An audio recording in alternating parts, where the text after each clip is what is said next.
Welcome to my channel learn and joy with J. मित्रांनो, आज आपण हिंदीच्या एका महत्त्वाच्या विषयावरील TET आणि CETसाठी उपयुक्त असे 30 महत्त्वाचे प्रश्न अभ्यासणार आहोत मराठी स्पष्टीकरणासह. नमस्कार सर्व शिक्षक मित्रांनो, विद्यार्थी मित्रांनो. हिंदीच्या नवीन PYQमध्ये आपल्या सर्वांचं स्वागत. सुरू करूया आपण आजची आपली PYQ. प्रश्न पहिला, निम्नलिखित वाक्यों में से किस वाक्य में सकर्मक क्रिया का प्रयोग हुआ है? बच्चा रात भर सोता रहा, वह बहुत तेज दौड़ता है, पक्षी आकाश में उड़ते हैं और आखिरी किसान ने खेत में हल चलवाया. तो यहाँ पर चलाया यह सकर्मक क्रिया है और इसमें इस वाक्य में कर्म जो है वह हल है. तो जिस वाक्य में कर्म होता है उस वाक्य में जो क्रिया का सीधा असर जो होता है कर्म पर पड़ता है, इसलिए इस वाक्य में सकर्मक क्रियापद है. तो इसलिए यह जो वाक्य है यह सकर्मक क्रिया का वाक्य है. डी जो है इसका सही जवाब है, सही पर्याय है. दूसरा प्रश्न, यह लड़का बहुत बुद्धिमान है, इस वाक्य में यह किस प्रकार का विशेषण है? तो देखो, यह लड़का बहुत बुद्धिमान है म्हणजे या वाक्यामध्ये यह जे आहे हे कोणत्या प्रकारचं विशेषण आहे, म्हणजे यह विशेषणाचा प्रकार आपल्याला ओळखायचा आहे. पर्याय किती आपल्यासमोर? 4. गुणवाचक विशेषण, संख्यावाचक विशेषण, परिमाणवाचक विशेषण आणि चौथा आहे सार्वनामिक विशेषण.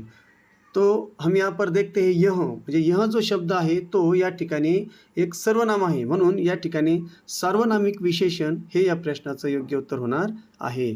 सार्वनामिक विशेषण इस प्रश्न का सही जवाब है. प्रश्न क्रमांक 3 कडे जाऊया. जिस क्रिया के 2 कर्म होते हैं उसे क्या कहते हैं? बघा, कधी कधी वाक्यामध्ये 2 कर्म असतात. तो या ठिकाणी आपल्याला 4 पर्याय आहेत. प्रेरणार्थक क्रिया, नामधातू क्रिया, संयुक्त क्रिया आणि द्विकर्मक क्रिया. तर या ठिकाणी याचं योग्य उत्तर आहे द्विकर्मक क्रिया. जिस सकर्मक क्रिया के वाक्य में 2 कर्म होते हैं, एक मुख्य होता है और एक गौण होता है, म्हणजे प्रत्यक्ष कर्म आणि एक अप्रत्यक्ष कर्म, त्याला आपण मराठीमध्ये म्हणतो, उसे द्विकर्मक क्रिया कहते हैं. इसलिए सवाल जो है सवाल तीसरे का जवाब सही जवाब है पर्याय क्रमांक डी, द्विकर्मक क्रिया. आगे बढ़ते हैं. सवाल चौथा, मुझे थोड़ा दूध चाहिए, इस वाक्य में थोड़ा किस विशेषण का उदाहरण है? म्हणजे या ठिकाणी थोडा हा जो शब्द आलेला आहे हे विशेषण तर आहे, पण हे कोणत्या प्रकारचं विशेषण आहे? निश्चित संख्यावाचक, अनिश्चित संख्यावाचक, अनिश्चित परिमाणवाचक आणि निश्चित परिमाणवाचक. तर या ठिकाणी थोडा जे आहे हे अनिश्चित आहे आणि हे आपल्याला 1 2 3 4 असं मोजता येत नाही, म्हणजे ते संख्यावाचक होणार नाही. मग अनिश्चित परिमाणवाचक पर्याय क्रमांक सी, अनिश्चित परिमाणवाचक हे या प्रश्नाचं योग्य उत्तर होणार आहे. 5वा प्रश्न बघूया आपण. निम्नलिखित में से नाम धातु क्रिया का सही उदाहरण क्या है? अब नाम धातु जो होता है, नाम धातु याने नामाला जर प्रत्यय लागला आणि त्याच्यापासून जर त्या ठिकाणी क्रिया होत असेल, है की नाही, तर त्या ठिकाणी समजून घ्यायचं ती नाम धातु क्रिया आहे. आणि दुसरी जी असते ती जी क्रिया असते ती क्रियापदावर लागू असते. क्रियापदाच्या मूळ धातूला त्या ठिकाणी प्रत्यय लागतो, लक्षात. तर त्याला आपण धातू साधित म्हणतात मराठीमध्ये. ही जी नाम धातू आहे तो यहाँ पर पढ़वाना, लिखना, चल देना और हथियाना. तर आपण बघू शकता की हथियाना हा जो मूळ शब्द आहे हात या शब्दापासून आलेला आहे. हात, आणि हात काय आहे? हे नाम आहे. हात क्या है? संज्ञा है. और संज्ञा के रूप से हथियाना यह क्रिया बनी है, इसलिए यह नाम धातु है. नाम से जो क्रिया बनती है वो नाम धातु, और क्रिया से जो बनती है उसे हम अलग शब्द कहते हैं. तो हम आगे उसके बारे में देखने वाले हैं. तो पर्याय क्रमांक डी इस प्रश्न का सही जवाब है. प्रश्न क्रमांक 6 कडे जाऊया. राधा बहुत सुंदर लड़की है, इस वाक्य में बहुत शब्द क्या है? तर या वाक्यामध्ये आपल्याला बहुत है की नाही, बहुत हे काय आहे तर बघायचं आहे. बघा, आता तसं जर बघितलं तर सुंदर है की नाही, लडकी म्हणजे या ठिकाणी राधा जी आहे सुंदर लडकी आहे. तर या ठिकाणी सुंदर शब्दाचं आणखी त्या ठिकाणी ते सांगते बहुत, म्हणजे जो शब्द विशेषणाची पण विशेषता सांगतो तो असतो प्रविशेषण. तो यहाँ पर हमें एक बात ख्याल में लेनी है, जो शब्द विशेषण की भी विशेषता बताता है, विशेषण की विशेषता बताने वाले शब्दों को प्रविशेषण कहा जाता है. इसलिए यहाँ पर बहुत शब्द की सुंदर, बहुत यह जो शब्द है सुंदर इस विशेषण की विशेषता बताता है, इसलिए यह प्रविशेषण है. पर्याय क्रमांक प्रविशेषण हे या प्रश्नाचं योग्य उत्तर आहे. 7वा प्रश्न बघूया आपण. मालिक नौकर से कार साफ करवाता है. आता या ठिकाणी मालिक जो आहे हा स्वतः काम करत नाही, तो नौकराकडून काम करून घेतो. इस वाक्य में करवाता है क्रिया का कौन सा रूप है? प्रेरणार्थक क्रिया, पूर्वकालीन क्रिया, अकर्मक क्रिया, संयुक्त क्रिया. तो देखो, हमने आपसे पहले कहा जब कर्ता स्वयं कार्य न करते हुए किसी और से कार्य करने की प्रेरणा देता है तो उसे प्रेरणार्थक क्रिया कहा जाता है. इसलिए इस वाक्य में प्रेरणार्थक क्रिया की गई है, इसलिए इसका जवाब है, सही जवाब है, याचं योग्य उत्तर आहे पर्याय क्रमांक ए, प्रेरणार्थक क्रिया. 8वां प्रश्न बघूया. कश्मीरी सेब सिंदूरी लाल होता है. इस वाक्य में सिंदूरी शब्द किस कोटि के अंतर्गत आता है? कोटि के म्हणजे प्रकारांतर्गत. कोटीचा शब्द काय अर्थ हो? कोटि म्हणजे करोड नाही घ्यायचं, कोटि म्हणजे प्रकार. कोणत्या प्रकारामध्ये येतो? सार्वनामिक विशेषण, गुणवाचक विशेषण, प्रविशेषण, क्रियाविशेषण. आता प्रविशेषण आपण आत्ताच बघितलं, प्रविशेषण होऊ शकत नाही. तर या ठिकाणी सिंदूरी. तर चला नाही बघा या ठिकाणी बघूया आपण. तर या ठिकाणी सिंदूरी. आता याच्यामध्ये जर विशेषण आहे, मुख्य विशेषण आहे यामध्ये लाल. लाल हे काय आहे? विशेषण आहे. आणि त्या लाल या शब्दाची ते काय दाखवतंय? सिंदूरी हे काय दाखवतंय? आणखी विशेषता दाखवतंय, म्हणजे विशेषणाची विशेषता दाखवणे, म्हणजेच त्याला आपण प्रविशेषणच या ठिकाणी म्हणायचं आहे. पर्याय क्रमांक सी, प्रविशेषण हे या प्रश्नाचं योग्य उत्तर आहे. 9वां प्रश्न बघूया आपण. वह अकर्मक क्रिया चुनिए जो मूल रूप से सकर्मक है परंतु वाक्य प्रयोग के कारण अकर्मक जैसी दिखती है. या किंवा निम्नलिखित में से कौन सा जोडा पूर्णतः अकर्मक क्रिया का आहे? म्हणजे थोडक्यात आपल्याला काय बघायचं आहे की यामध्ये जे दोन किंवा 3 क्रियापद दिलेले आहेत त्यातलं अकर्मक म्हणजे स्वाभाविक क्रियापद जे आहेत ते आपल्याला ओळखायचं आहे. म्हणजे ज्या क्रियापदाला कर्माची गरज लागत नाही वाक्यामध्ये, अशा प्रकारचे कर्माचं आपल्याला या ठिकाणी जे काही 3 जे कर्म दिलेले आहेत त्यांचं आपल्याला या ठिकाणी बंच शोधायचं आहे. तर पहिलाच बघा, हसना, रोना, बैठना. आता हसना, रोना, बैठना ह्या ज्या आहेत मूळ क्रिया आहेत, म्हणजे स्वाभाविक क्रिया आहेत. हिंदी में उसे स्वाभाविक क्रिया कहा जाता है, जिसमें उन्हें कर्म की आवश्यकता नहीं होती. यह पूर्णतः अकर्मक क्रिया है. म्हणजेच या ठिकाणी या जे क्रियापद आहेत किंवा क्रिया आहेत, हसना, रोना, बैठना, यांना वाक्यामध्ये आल्यानंतर अजिबात कर्माची गरज लागत नाही. हे बिना कर्माचं सुद्धा वाक्याचा अर्थ पूर्ण करू शकतात, कारण याचा पूर्णतः जो काही परिणाम आहे तो कर्त्यावर होतो. म्हणून अशा क्रियापदांना अकर्मक क्रिया म्हणतात. तो हसना, रोना, बैठना हे या प्रश्नाचं योग्य उत्तर आहे, पर्याय क्रमांक ए. त्याच्यानंतर पुढचा प्रश्न घेऊया आपण, प्रश्न क्रमांक 10. तुलनात्मक विशेषण की दृष्टि से कौन सा कथन उत्तम अवस्था म्हणजे सुपरलेटिव्ह डिग्री आहे की नाही, का उदाहरण आहे? तर या ठिकाणी तुमच्या सहज लक्षात येणार आहे पर्याय क्रमांक सी बघा. कक्षा में सर्वश्रेष्ठ छात्र को, सर्वश्रेष्ठ म्हणजे सगळ्यात उत्तम, छात्र को पुरस्कार मिला. तर या वाक्यात सर्वश्रेष्ठ शब्द जो आहे सुपरलेटिव्ह डिग्रीचा आहे, म्हणजे जो विशेषण की उत्तम अवस्था म्हणजे त्याच्यापेक्षा उत्तम काहीच नाही ते दर्शवतो. म्हणून या ठिकाणी पर्याय क्रमांक सी हे या प्रश्नाचं योग्य उत्तर आहे. 11वा प्रश्न. उसने नहाकर भोजन किया. बघा या ठिकाणी 2 क्रिया आहे. नहाकर म्हणजे नहाण्याची पण क्रिया आणि खाण्याची पण क्रिया. नहाकर पहिली क्रिया कोणती घेतली झाली? नहाकर. तर नहाकर किस प्रकार की क्रिया आहे? तर या ठिकाणी जी क्रिया आताच्या क्रियेच्या अगोदर होऊन गेलेली असते त्याला आपण पूर्वकालीन क्रिया असं म्हणतात. म्हणून पर्याय क्रमांक ए, पूर्वकालीन क्रिया हे या प्रश्नाचं योग्य उत्तर आहे. किंवा म्हणजे हिंदीमध्ये जर समजून घ्यायचं, जब करता एक क्रिया समाप्त करके तुरंत दूसरी क्रिया शुरू करता है तो पहली क्रिया को पूर्वकालीन क्रिया कहते हैं. इसके अंतः प्रायः कर लगा होता है. तो यहाँ पर उसे कर म्हणजे हा जो शब्द आहे त्याला कर हे प्रत्यय जोडलेला असतो.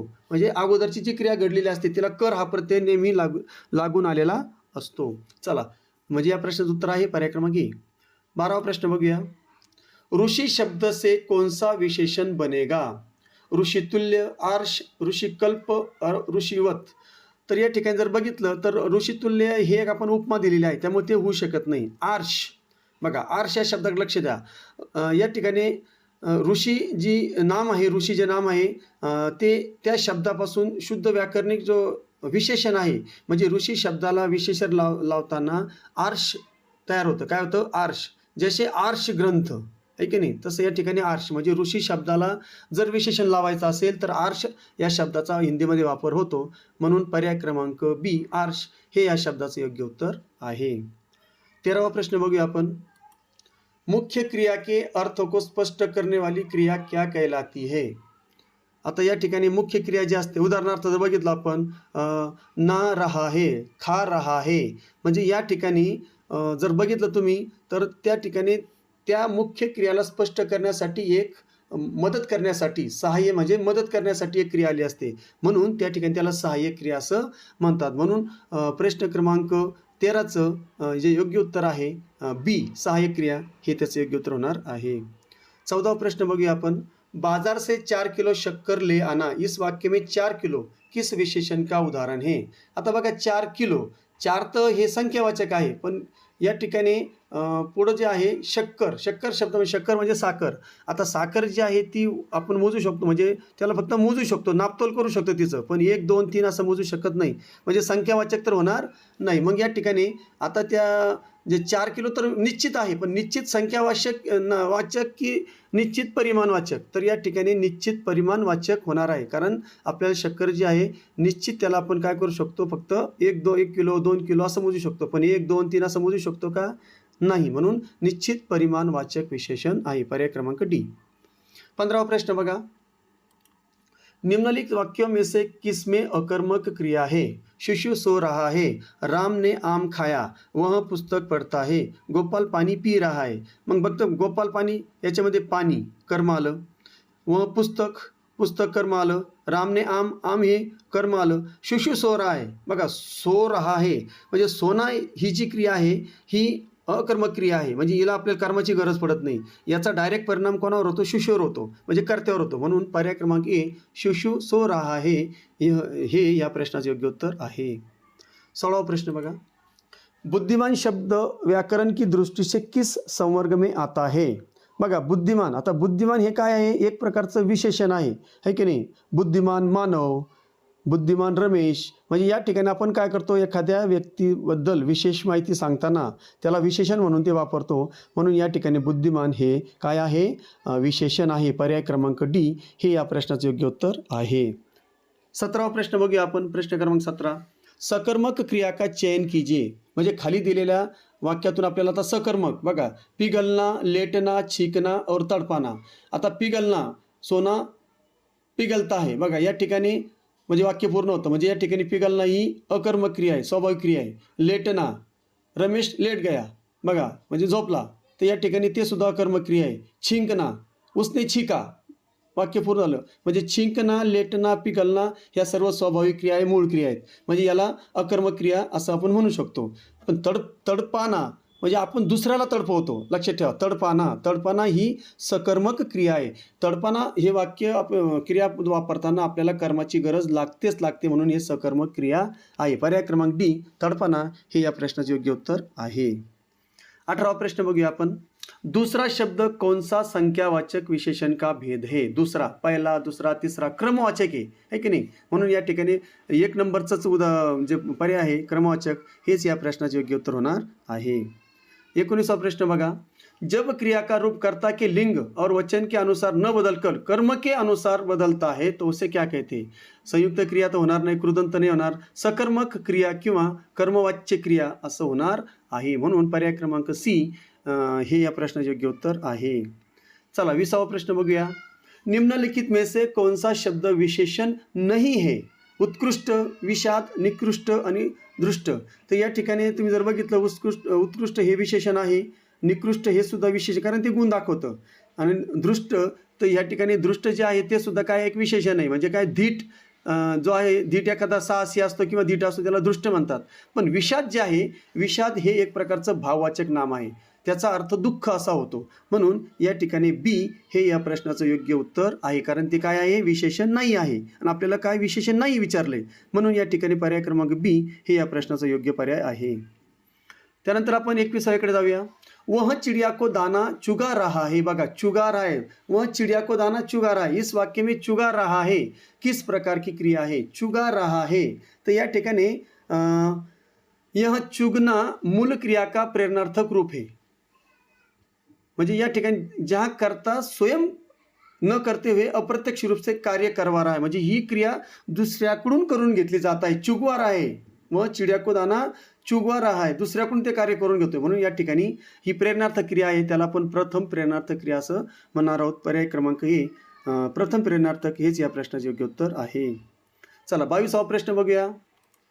पापी शब्द में कौन सा गुण आहे? बघा, पापी म्हणजे या ठिकाणी पाप, पुण्य हे सगळे या ठिकाणी गुण दिसून येतात.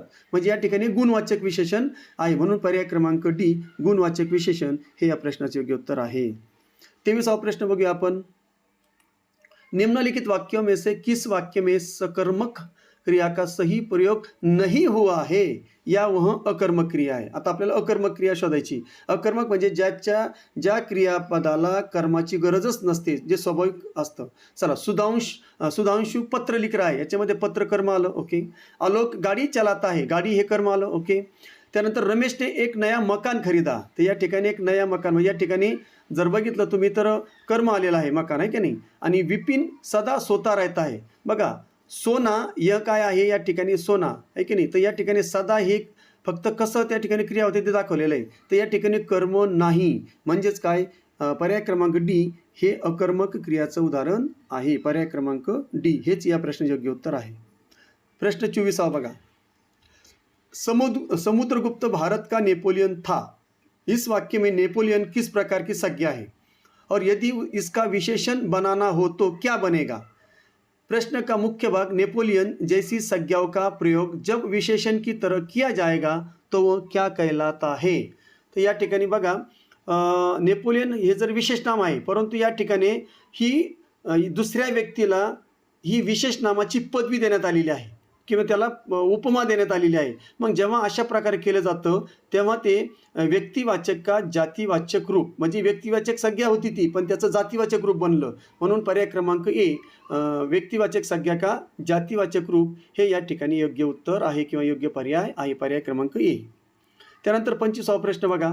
क्रिया के मूल रूप को क्या कहते हैं. क्रिया के मूल रूप को हम क्या कहते हैं, धातु कहते हैं. क्रिया के मूल रूप को धातु, जैसे पढ़ लिख जा, पढ़ से पढ़ना, लिख से लिखना, जा से जाना, म्हणजे इस तरह से प्रत्यय लगाकर क्रियापद बनते हैं. मग क्रियापदाला प्रत्यय लागण्यापूर्वी ते जे पद असतं त्या पदाला किंवा त्या शब्दाला आपण धातू असं म्हणतो. म्हणून पर्याय क्रमांक डी. चला 26वा प्रश्न बघा. निम्नलिखित वाक्यों, आता वाक्य म्हणजे खालच्या वाक्यातून, निम्नलिखित वाक्यों में से क्रिया विशेषण युक्त वाक्य कौन सा है. तो मैं कल नहीं जाऊंगा. देखो, मैं कल नहीं जाऊंगा, यहाँ कल कालवाचक क्रिया विशेषण आहे, म्हणजे जाण्याबद्दल त्या ठिकाणी माहिती सांगतो. पण कल म्हणजे उद्या, म्हणजे कालवाचक, त्या ठिकाणी कालवाचक क्रिया विशेषणचा या ठिकाणी उपयोग झालेला आहे. म्हणजेच हे काय आहे, क्रिया विशेषण युक्त वाक्य आहे. खाली आपल्याला जाण्याची गरज नाही. पर्याय क्रमांक ए हेच या प्रश्नाचं योग्य उत्तर आहे. 27वा प्रश्न बघा. उत्साह शब्द का विशेषण रूप क्या होगा.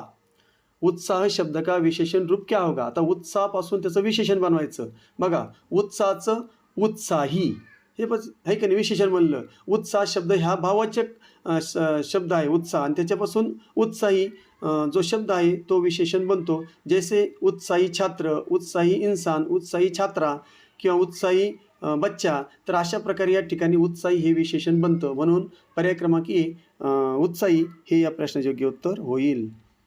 28वां प्रश्न पाहूया. चिड़िया आकाश में उड़ रही है. इस वाक्य में उड़ रही है क्रिया का किस प्रकार की क्रिया है.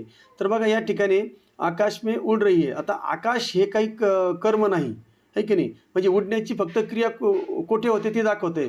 पण या ठिकाणी जे क्रियापद आहे यामध्ये कर्मच नाही. मग आता हे अकर्मक क्रियापदाचं उदाहरण आहे. म्हणून पर्याय क्रमांक बी अकर्मक क्रिया, क्योंकि उड़ने का व्यापार और फल दोनों चिड़िया पर पडता है. म्हणजे या ठिकाणी उडण्याचा जो परिणाम आहे तो डायरेक्ट कोणावर होतो, चिडियावर होतो. आकाशावर होतो का, नाही. म्हणून या ठिकाणी हे काय आहे, अकर्मक क्रिया आहे. म्हणून पर्याय क्रमांक बी. पुढचा प्रश्न 29वा. निम्नलिखित में से विधी क्रिया का उदाहरण कौन सा है. विधी म्हणजे इम्परेटिव्ह, म्हणजे ज्या वाक्यामध्ये आदेश, प्रार्थना किंवा उपदेश दिलेला असतो, आज्ञा, उपदेश, तर त्याला त्या ठिकाणी काय म्हणायचं आपल्याला, त्याला आपण विधी क्रिया म्हणजे विधी क्रिया असं म्हणतो. तो विधी क्रियाचं उदाहरण आहे, म्हणजे वाक्याचं ते उदाहरण आहे, है की नाही. तर त्या बघूया आपण आता. शायद आज वर्षा होगी हे संकेत आहे किंवा या ठिकाणी एक शक्यता वर्तवलेली आहे, ते होणार नाही. तुम घर जाओ. बघा, या ठिकाणी आदेश दिलेला आहे, तुम घर जाओ. जेव्हा आदेश, आज्ञा किंवा उपदेश दिलेला असतो किंवा प्रार्थना केलेली असते तेव्हा त्या ठिकाणी ते क्रिया काय असतं, विधी क्रिया असते, विधी क्रियाचा प्रकार असतो. म्हणून या ठिकाणी पर्याय क्रमांक बी तुम घर जाओ हे या प्रश्नाचे योग्य उत्तर होईल. आणि शेवटचा प्रश्नाकडे जाऊया आपण. मानव शब्द से कौन सा विशेषण बनेगा? आता जर मानवता आपण बघितलं, एक पर्याय क्रमांक एक, तर मानवता हे भाववाचक संज्ञा होईल, मानवता है की नाही. मानवीय, तर या ठिकाणी मानव शब्दापासून मानवीय, जसे मानवीय मूल्य, मानवी व्यवहार, तर या ठिकाणी मानवीय हे मानव शब्दाला इय प्रत्यय लागल्यामुळे मानवीय विशेषण बनतं. म्हणून पर्याय क्रमांक बी मानवीय हे या प्रश्नाचं योग्य उत्तर आहे. चला, या ठिकाणी आजची आपली जी PYQ होती, 3 गोष्टी आपण यातून घेण्याचा प्रयत्न केलेला आहे. आशा करतो तुम्हाला तो व्हिडिओ आवडला असेल, स्पष्टीकरण आवडला असेल. जर आवडला असेल तर मित्रांनो लाईक करायला विसरू नका, शेअर करायला विसरू नका आणि चॅनलला अजूनही सबस्क्राईब केलं नसेल तर अवश्य करा, जेणेकरून मागचे जेवढे काही व्हिडिओ आहेत ते आणि येणारे सर्व व्हिडिओ तुम्हाला बघायला मिळतील. आणि नक्की आपण TET या जे काही आपल्यावर आलेलं जे संकट आहे ते आपण एकदम सही सलामत 90च्या वरच मार्क घेऊन आपण पार करणार आहोत, ही शाश्वती या ठिकाणी देतो आणि थांबतो. पुन्हा भेटूया नवीन व्हिडिओमध्ये नवीन विषयासह. तोपर्यंत जय हिंद, जय महाराष्ट्र.